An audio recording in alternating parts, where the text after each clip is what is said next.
कसूर में नून league power show करने जा रही है। जलसे से नवाज शरीफ, शहबाज शरीफ और मरियम नवाज खिताब करेंगी। जलसे की तैयारियां भी मुकम्मल कर ली गई हैं। मजीद जानते हैं नुमाइंदा बोल न्यूज़ आसिफ जावेद से।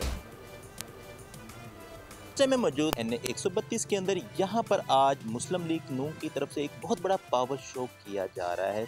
और यहाँ पर अगर इंतजामात की बात की जाए तो यहाँ पर तकरीबन 25 से 30 हज़ार कुर्सियाँ लगा दी गई हैं।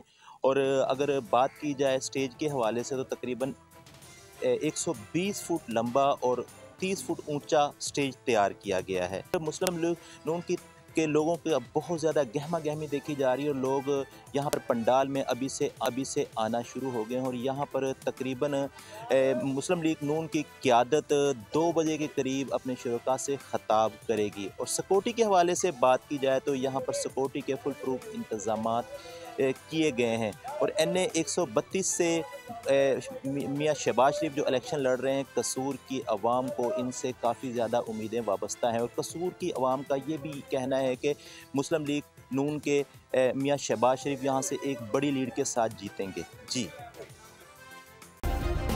सब्सक्राइब करें और बेल दबाएं ताकि कोई खबर रह न जाए।